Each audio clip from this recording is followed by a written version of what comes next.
Hello, good afternoon.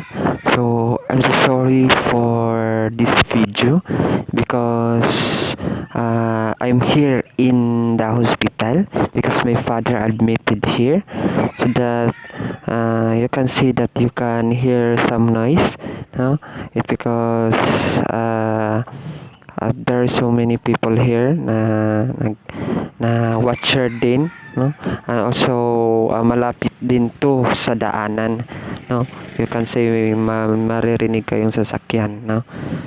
Okay, so kasi may watcher area dito, kasi ang mga watcher is hindi pwede magstay sa loob. It because of the COVID-19 kasi. So may call lang ganyan. So I'm so sorry na may maririnig kayong noise, no. So by the way, so we start. So yesterday we tackle about the what is media, and also we tackle the various the type different type of various of media, no. And today for my report we tackle about the issues on the impact of media in human values and development. So objective to know the impact of media in human values and development. So learning from the media, passive versus active consumption, and children learning from the media. No? So shall we start? So we start in the impact of social media, and there are two types of the impact of social media. There is a good and there is a bad, no. So first we tackle about the good impact of social media, no? Social media can add creativity to our thinking as people can share their views and work with other, no. We know that social media help us to think and help us to give creative works to our works. Also, it's allow people to explore and become actively involved without the fear of rejection. So, because of the media, of the social media, we are confidently to present our output. Why? Because we know that social media give us our the complete information and etc. that help us to present our output, no. So while no one advocates spending after hour gaming, no, social media games can build social connection, improve a person's self-efficacy, boost their cognitive flexibility and self-control. They can teach students how to deal with success and failure in real life, no. So also we all know that the social media games can build social connection, no. For example, the game of ML ba yan? That so sorry, hindi kasi ako naglalaro ng ML, no. So sa ML, di ba, may friends kang makakilala o yung ka-chat ba o ganyan ba, o ito gagawin natin, o ito dito tayo, o yan patayin natin, o ganyan, di ba. So you build a social connection, no, even hindi mo kilala, but you connect with them, di ba. Okay, next. That is the good impact of social media. Okay. So also social media connectivity with families, friends, and some government safety organization has resulted in people feeling safe while moving out. So we all know that the social media, even our family, no, far to us, no, we know that they are safe, no, because of social media, no. You makikipag-video call ba tayo? Oh, kamusta ka man kayo dyan? Kamusta man kayo dyan? O, musta dyan sa abroad? O, ganyan, no? Oh, kamusta ka naman? Oh, like, for my situation today, no? I'm here in the hospital. my relatives is nasa kanyang-kanyang bahay, no? So, ang pakikimusta nila sa aking ama ay through Facebook o ganyan, through Messenger, no? Ganyan. Oh, kamusta naman imong papa? Ganyan. Oh, nakakaon na ba mo dira? Oh, di ba? Ganyan, no? So, also media help us to call 911, di ba? To our safety, no? For example, no? Yung nagkakasakit si papa, yung hirap na siya ginhawa. So ang ginawa ko is I call 911 and immediately 911 nagpadala ng ambulansya, no? So alam ko na safe na si papa, no? Na madala na siya ng hospital na safe, no? So also networking over social media has helped people in finding the job in domain of their interest. Ito, so social media help people to finding the job, no? We all know that social media, marami sa social media ang nag-hiring, no? Like in the Facebook, makikita natin itong kampanya nito ay sa hiring, ayan, call this number for more details, ganyan, no? And we observe also that every company, every buildings have technology, no? The technology involved in media, no? That's why social media is important to our daily lives. Next, we proceed to the bad impact. If there is a good and there is a bad. So we proceed the bad impact of social media. No? Face-to-face interaction which are necessary for development of personalities. Learning social skills and communication skills have been removed from the lives of people, especially younger generation.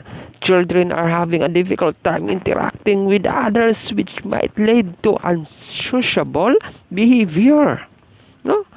So for this generation, makikita natin ang mga kabataan ngayon ay lulong na sa paglalaro ng computer, cellphone, laptop, and we forget that there are other people that need to us to communicate. No? Nalilimutan natin na merong environment also na nangangailangan sa atin sa paglilinis, sa labas. No? Hindi natin naalala dahil lulong tayo sa cellphone o sa media, social media like that. No? Nakalulong yung intention natin dun. Hindi natin alam na meron na tayong mga bagay na nalilimutan, mga responsibilidad na ating nalilimutan because we live in this world for having a purpose. That's why God created us to care their creation also. But because of the technology, we forget for that. No? Diba? So next, comparison with others' life has been made easy by social media. People become unhappy with their current circumstances, leading the problem with self-esteem and depression. And we continue in the next paragraph. Social media use has also been associated with cyberbullying and cyber abuse by anonymous users online, which leads to problem of self-esteem, privacy, and etc. So, in the word cyberbullying, cyber abuse, no, ikaw, tao, so, for example, no, yung bago lang na isang estudyante na naging viral dahil sa kanyang scandal video, no, at dahil doon, no, the impact for her is he feel depressed, no? Hindi na siya naglalabas ng bahay, o hindi na siya nakikipaghalubilo sa kanyang kaibigan, it because of kahihiyan. It because of the cyberbullying. No? Yung video scandal ng kanyang sa kanyang boyfriend, no, sa kanilang video scandal niya ng kanyang boyfriend ay na-post sa social media. That's why her feelings is having depression. That's why the impact of social media is very bad for the people, no? Especially in our emotions. So that we careful to post in the social media. So next, most students have shown that social media violent game result in increased violent tendencies and behavior in children. Yes, ito na nga. No? Social media can change behavior of the children. No? For example, your mother command you, no? Or suguon ka sa imong mama, no? Oh, na panghugas sa plato. Oh, so that and you play a game, no? You play a game. Oh, na panghugas sa plato. Oh my God. Ma, ikaw diha, la. Oh, you change your behavior is change, no? Because of the bad impact of social media, no? No? Maraming mga kabataan na ngayon na hindi na masugo ng kanilang mga magulang nang dahil sa paglalaro ng computer, no? Also, social media has also been used as tools to spread negativity and rumors online, which has led to increase in the stance of violence in the society. Yan, marami na yan. No? With social media, it has become nearly impossible to avoid bad news and the negative influence on our life. This can lead to long-lasting psychological repercussions and ultimately lead to thought of our world falling apart, stress, and anxiety. Yes, it's true that the social media, maraming nagiging magulo ang buhay, lalo na sa pamilya, because the first society is the family, no? Kung lahat ay lulong sa media, so ang pamilya have no good communication. That's why dito na natin masasabi ang stress, anxiety, like depression, loneliness, kanyan. No, 'di ba? Marami ng mga emotion na labas, no? Yes. So we proceed to the learning from media. So we know the impact of the media, good impact and the bad impact, no? And I know we have different ideas and different opinion, no? So it's up to you, no? Kung ano ba ang impact para sa atin ng social media. So para sa inyo, ano ba ang impact ng social media para sa inyo? Ito ba nakakabuti o ito ba nakakasama, no? It's up to you, no? So we proceed in the learning from the media, no? So the learning from the media, it will lead us to becoming a wise, no, and responsible citizen, no? We learn from that in the media, no? So we call that internet user. So for explanation for that, the understanding and awareness in using social media platform, making us to be a more knowledgeable in the internet, no? We learn a lot in the internet, no? So as a student,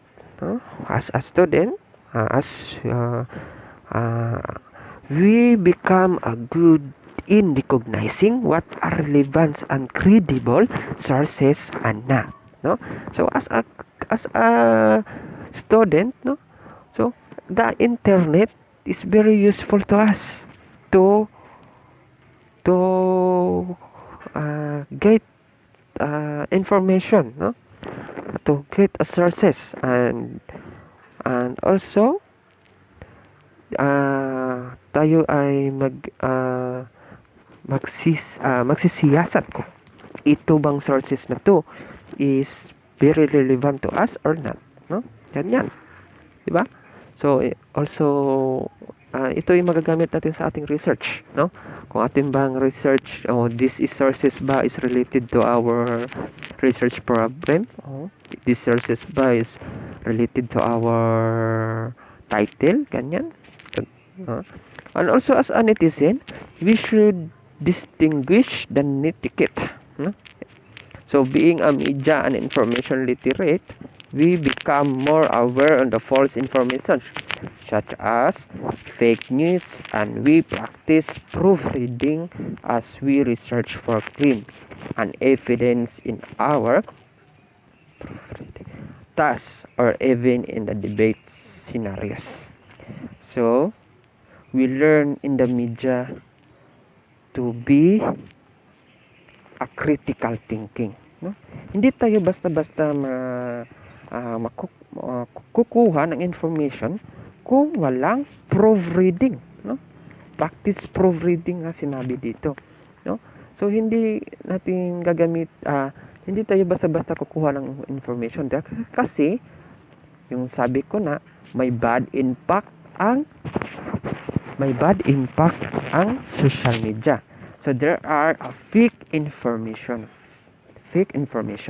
no? So that we can critical thinking for this situation, no? So aalamin natin kung ano ang hindi fake news, no? Para yung maibigay nating information is totoo, no? Totoo, may proof, no? Pwede natin ma-share sa iba, no? Kasi mahirap na makakalat ka ng fake news, no? Kasi marami talagang kung magkakalat ka ng fake news, the bad impact babalik talaga sa iyo, diba? So next, so we proceed in the active versus passive consumption. So media texts are consumed by different audience in different ways. An audience member can be passive or active. So what is passive and active? So a passive model of consumption suggests that texts have an effect on the audience. So one straight connection lang siya, no? So texts have an effect on the audience. But while active models instead suggest that audiences interact with the text to create meaning. So ibig sabihin, yung audience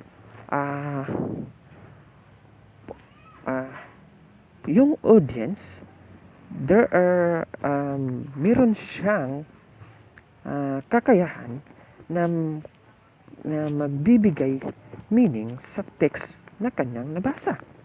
O di kaya ito'y tinatawag na cycle, no? So text to audience, audience to text, no? That is the active, no? So we elaborate it. So a passive model, a passive model is a media text has a direct influence on passive audience. Sinabi ko na nga, straight connection lang siya, text to audience, hindi na siya vice versa. So ito example, text and audience. And next, an active model. Active model audiences engage with what they consume and are activity making their own meaning, no? So pwede natin itong may example sa passive model is yung sa misa, no? So sa misa na yung humili ng father ay napapakinggan natin, and we cannot react for it. No? Cannot act for it. But in the active model, no? For example, it is having meeting. Having meeting because in the meeting, so kailangan talaga may opinion ang bawat membro, no? Or such like Sanet ba yan? Yung may mga media na magtatanong, ganyan. Tapos yung president is, yung tinanong nila is sasagot, ganyan. Yan. And also example is in the classroom, no? Si teacher magtatanong sa kanyang student at yung student is babalik din ng sagot, di ba? So like is active model, no? So for example, the main difference of passive and active, so passive accepting opinion, paying little attention, or watching a game, no? So accepting opinion, you accept the opinion of others and you cannot interact with it, you cannot against it, on it, no? So paying little attention, no? Watching a game, you are watching a game lang, no? Tumitingin ka lang sa laro, no? Like and in the active, forming opinion, kumbaga nakikinig ka sa kanyang opinion at ikaw din ay nagpapalabas ng sarili mong opinion, no? So you're sharing opinion, no? Paying full attention, no? So playing a game, so ikaw mismo ang naglalaro ng game, no? That's why kumbaga yung for example, ikaw naglalaro ng basketball, no? Ikaw yun ang active, while yung nagtumitingin ng basketball, that is passive, no? So hopefully you learn a little what is passive and what is active. So I will repeat that the passive is direct, that takes direct on audience, but in the active, the text, ano yun?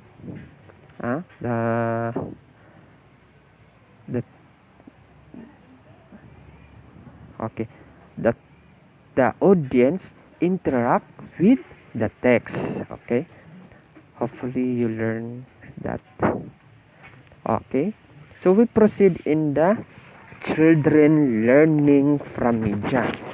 Okay, so there are positive and negative, no? So the positive learning from media is increase in academic social skills exposure. Children viewing education programming have higher grades, improve reading, writing, grasping, audio and visual learning. So creates certain programs are prepared for children for real life situation. Understanding the world around us, help develop skills like critical thinking, writing, public speaking, imagination, and creativity. Develop cross-motor skills. Video games help enhance cross-motor skills. So that is the positive learning from media, that the children learn from it, no? But there are negative, no? Negative is risky behavior. So ibig sabihin nag-change yung behavior mo in risky. So true bias and fears, no? Fears. Kumbaga makikita natin ang bias dito, no?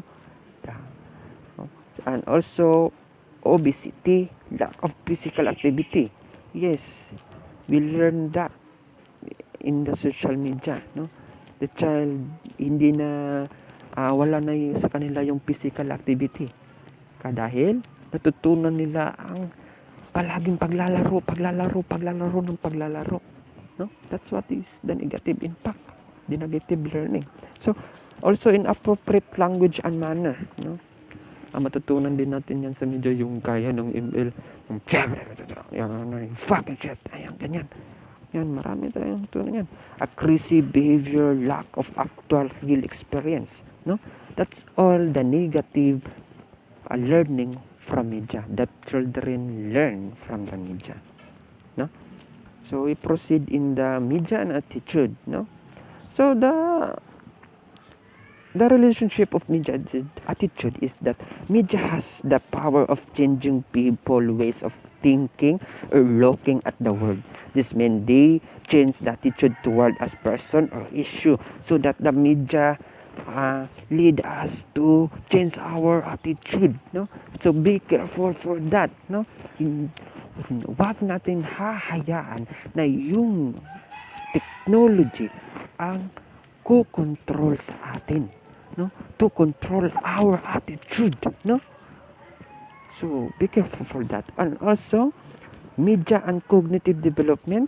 So an international team of researchers, no, so has found that media can produce both acute and sustained alterations in specific areas of cognition, which may reflect changes in the brain, affecting our attentional capacity, memory processes, and social interaction.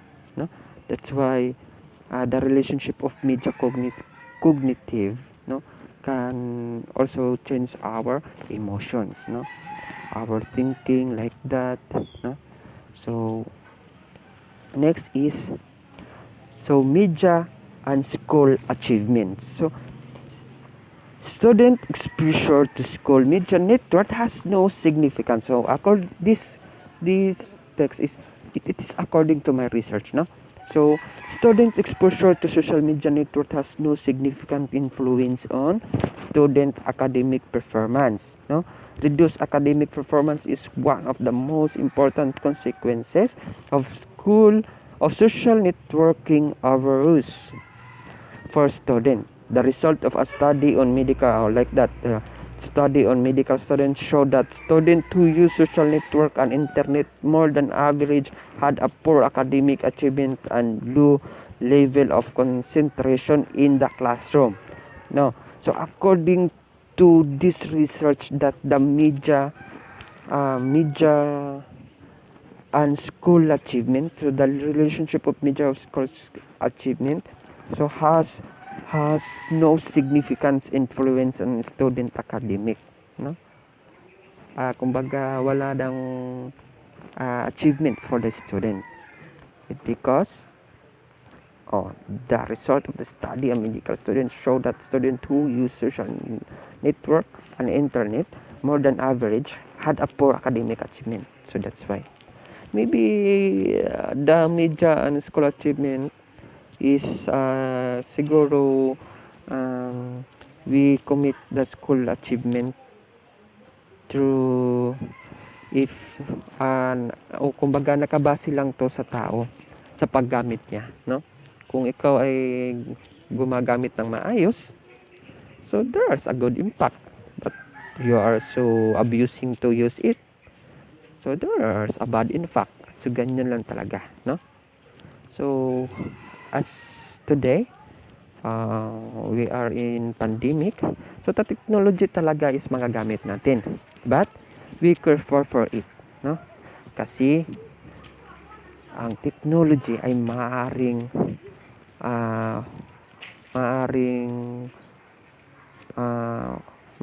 kumbaga i-down tayo, no. We control the technology control people. Wag nating aabot doon, no. So that's all. Thank you. So hopefully you understand hopefully you learn from my report. And uulitin ko, pasensya talaga kasi nandito ako sa hospital, nandito ako sa compound ng hospital, no. Meron kayong maririnig na ingay, it because malapit lang to sa daanan, itong regional Tagum Regional Medical Center. So pasensya talaga. Thank you.